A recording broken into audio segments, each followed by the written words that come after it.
Hello, this is Matt Singer. I am the arts and culture editor at Willamette Week, and my guest today is Jason Brandt. He is the president and CEO for the Oregon Restaurant and Lodging Association.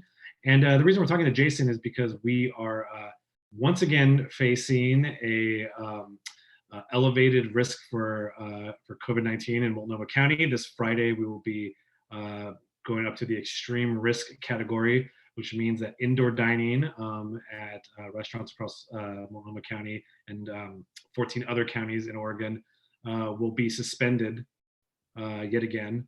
So, Jason, I guess my first question is, what is Orla's kind of stance on this new sort of this once again happening and coming down from the governor?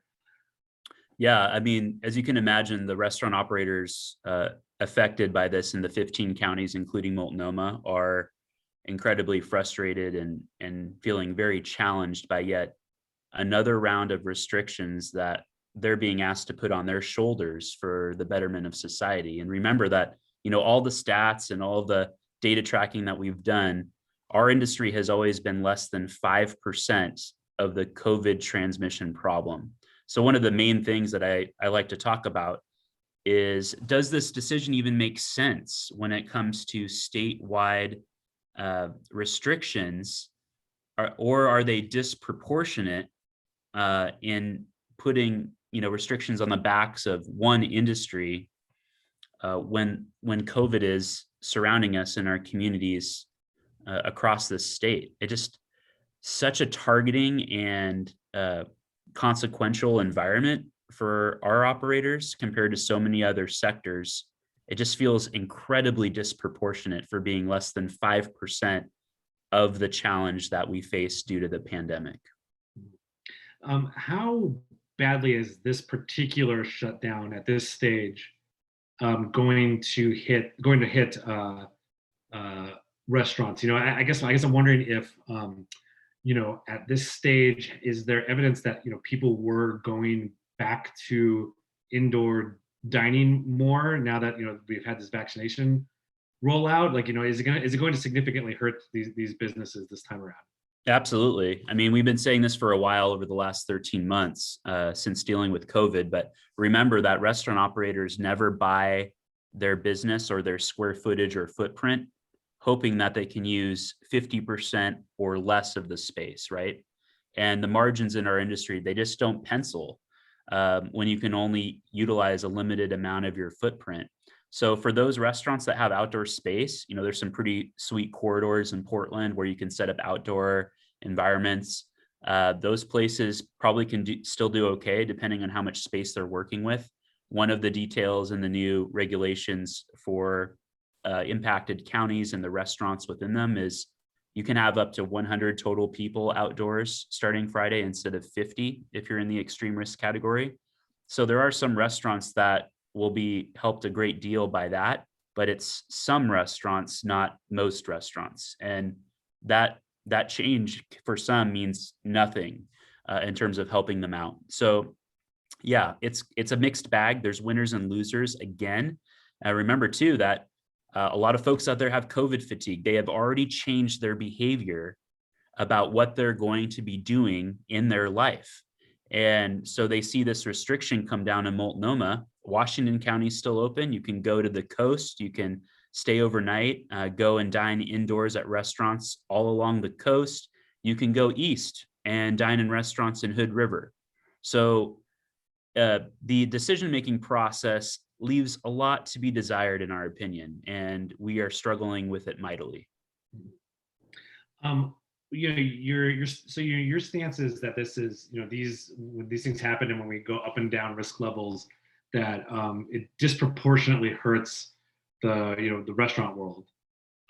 What do you feel would be fair at this point? I mean, what would be fair to the restaurant world when we do still have to do these shutdowns, or if we still have to do these shutdowns? What would make sense to you?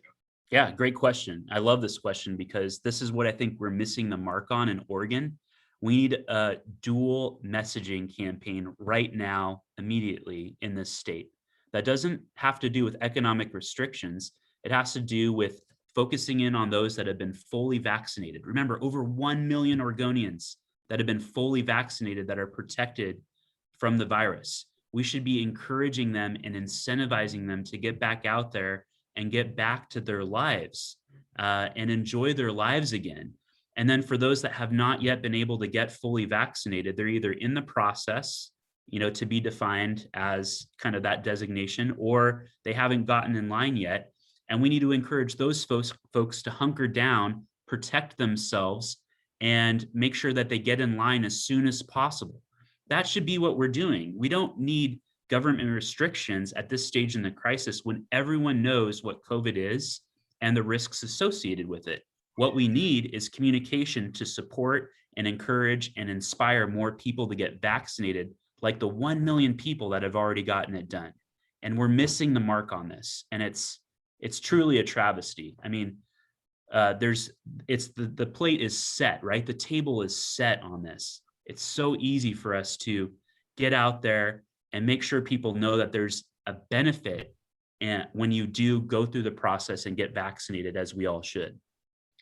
So just so I understand, you feel that, like, even if cases are rising now at this stage of the pandemic, that there should be no extra restrictions. You think at this point that it's simply, at this point, we should just be focusing on messaging and getting people vaccinated? Well, no, I mean, so I'm just talking about like restrictions where you have to limit the number of people that are coming into your business. That doesn't mean that you still have to follow physical distancing protocols, face covering protocols, limiting the size of your groups and your gatherings. So those are all kind of standard fare. Kind of think of those as the baseline requirements that are most effective in mitigating virus spread. But what I'm talking about is we should be moving past the point where we're targeting specific businesses and industries, right? When we have our kiddos back in school, many of which don't have symptoms, but then they bring the virus home to their parents that are in their 30s and 40s. Maybe they haven't had the chance to get vaccinated yet. And that's just one example of an activity that's happening all around us while the government is asking us to take the disproportionate burden on our shoulders when we have the data to show where the virus is spreading and in what environments it's spreading in. Right. Well, we are sort of, the finish line, I guess, is theoretically in view. I hope so. On this pandemic, obviously, who know, there's a lot of there's difference of opinion on that, but it seems like we can at least get some sense of what the landscape is going to look like. What would you like to see the government do in terms of once we're kind of beyond the actual health crisis, to sort of help the restaurant industry get back on its feet? What would you ideally like to see happen in terms of like assistance and kind of maybe trying to get the industry back on its feet kind of post-pandemic? Yeah, the great question. The most important thing I think we can do is realize that the Restaurant Revitalization Fund at the national level is only a down payment on what the industry needs to recover and bring our people back and get our teams back in a place where they can serve our guests. So, we have this massive $28.6 billion Restaurant Revitalization Fund for the nation, and that grant application process is starting to open in the coming days here. So a lot of information going out to operators across the country on that, but 28.6 billion for over 1 million restaurants, not enough. So we're going to need Congress to act and realize that that is in fact a down payment. And remember that's just a down payment for 2020 challenge. We got to remember that we're sitting here talking about new wrinkles in our fight against COVID, and we're in 2021 now. So the Restaurant Revitalization Fund does nothing to address the challenges, the crises, and the suffering that our folks are going to be facing in 2021, in addition to everything that they've already gone through in the year 2020.